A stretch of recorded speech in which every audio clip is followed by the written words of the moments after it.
Okay, so Catherine is joining us, as I said earlier, from Richmond Academy, and she's going to talk to us about something called 21st Century Learning Design, specifically in the primary classroom. But as I mentioned, this can be applied to all phases of education. Lovely to have you with us, Catherine. I'm just going to talk very briefly. Hiya.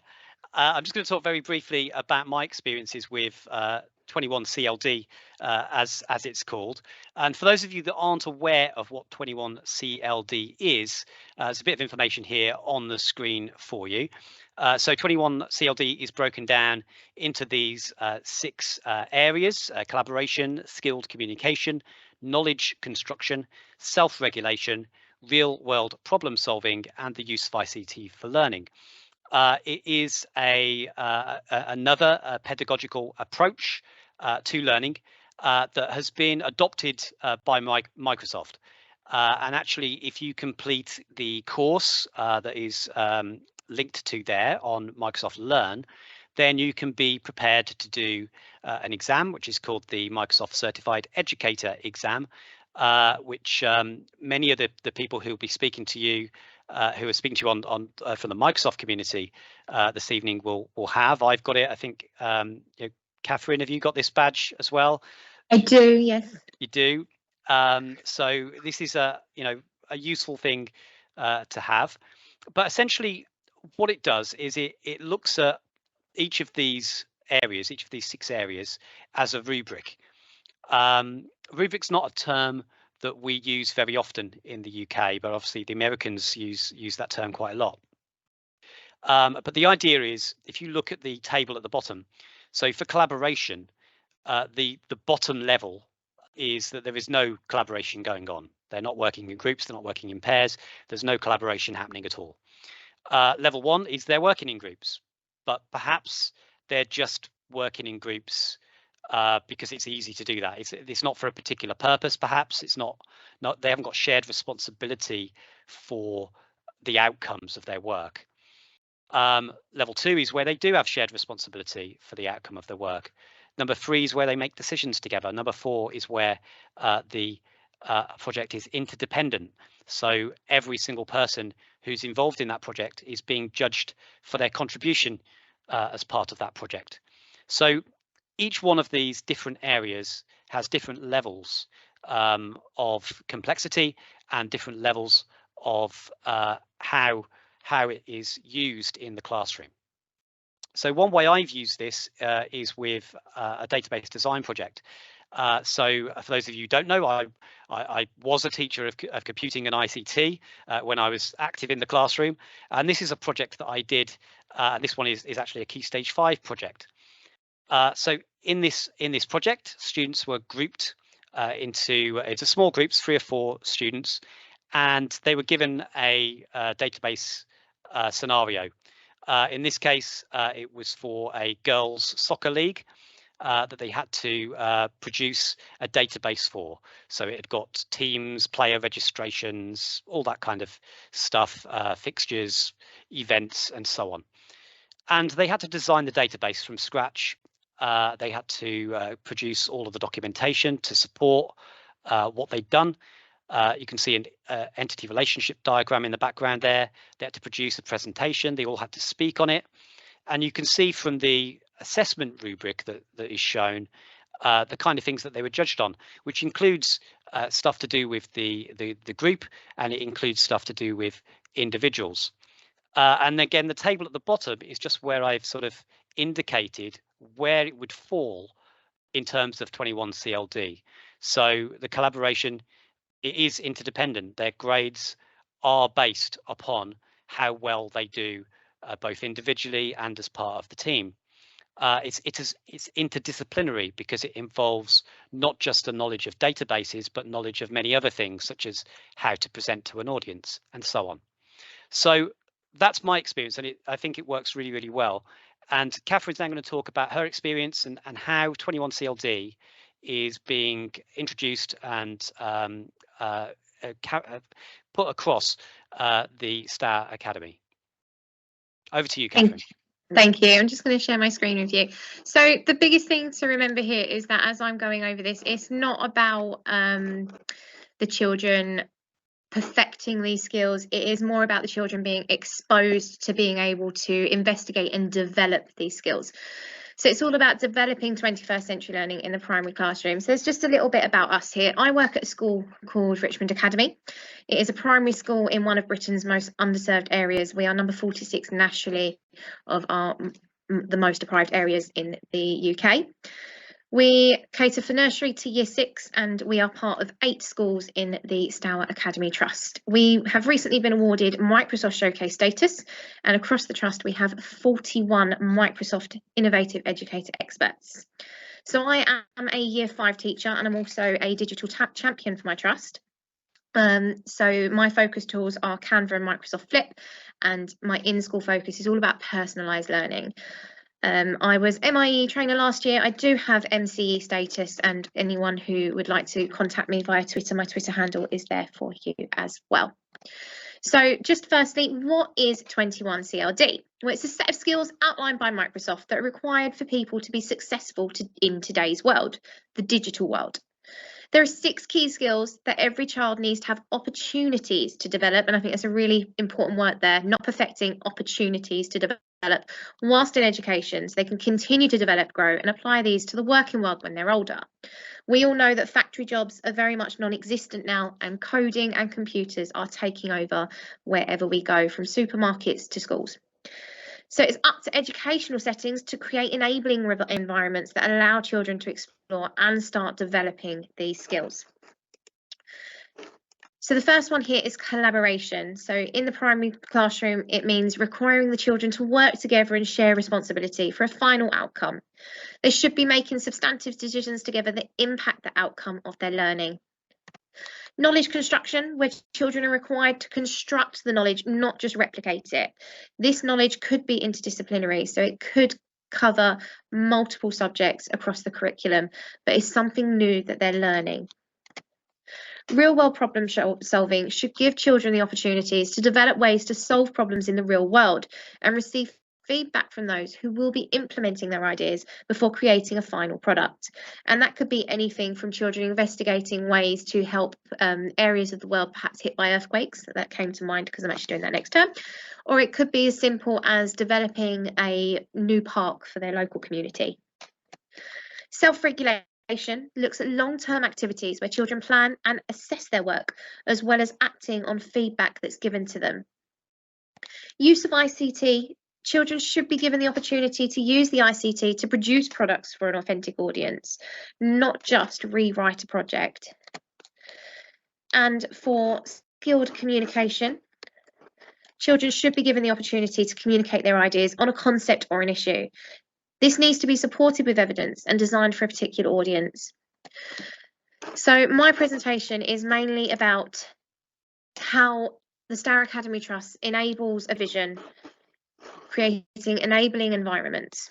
So Stour Academy's Trust vision was to recognise that our educational system needs to quickly and more radically shift to close equity gaps and to better prepare our young people for the 21st century. We are transforming our schools from passive forms of learning focused on direct instruction and memorisation by moving towards interactive methods that promote the critical and individual thinking needed in today's innovative-driven economy. The pedagogical model, combined with the intentional development of technology, will help deliver personalised learning in an enabling environment. Technology will accelerate our progress, but will not be the driver of the vision.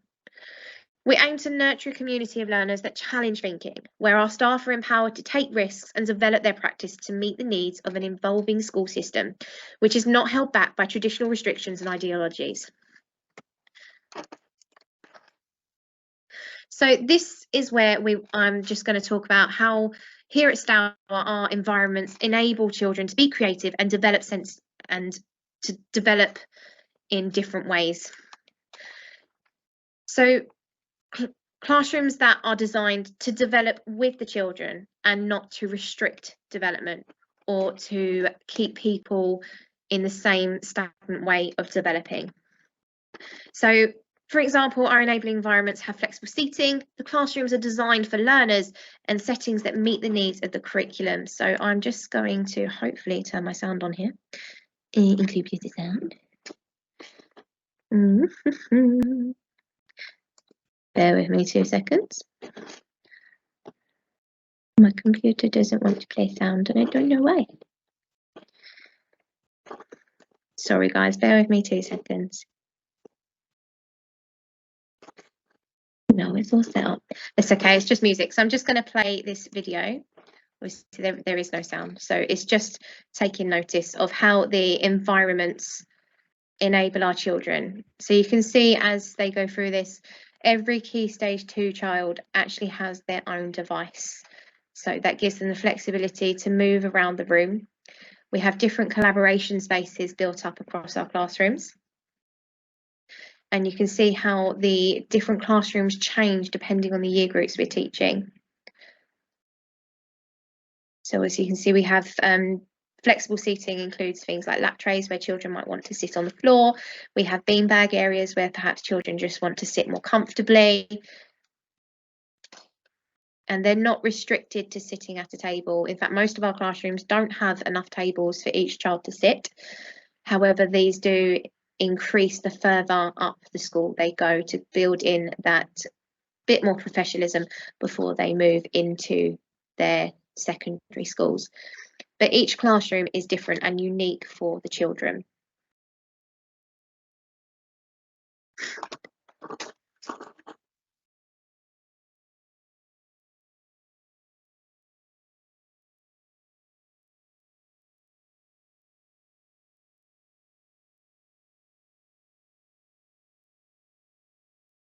So that end classroom there you saw is a Key Stage 1 classroom. It's a Year 2 classroom. As you can see, there's actually only 6 tables in that classroom. And for a class of 20, I think it's 24 or 25 children, that's obviously not enough tables for everybody to sit down, but it gives the children the freedom to learn in a way that's comfortable to them. Oops, sorry, it's playing again. I didn't ask it to. So the whole point of this is classrooms for all, where children can self-regulate and independently access resources to help themselves. So it's where we're starting to introduce them to that skill of self-regulation. And you can see here, every classroom has an accessible maths trolley. So we have maths trolleys in every classroom. We have magnetic manipulators, as you can see down the bottom, and we have open resources. So children at any point can help themselves during their maths lessons if they feel they need to. They're not required to, but they're there and available for everyone. We also have inclusion resources for all. Every child in my classroom is allowed to use a fidget, is allowed to use a wobble cushion, and is allowed to use a wedge or even ear defenders in a way that is suitable for them. So their learning and the way they learn is completely down to the child. So collaboration spaces.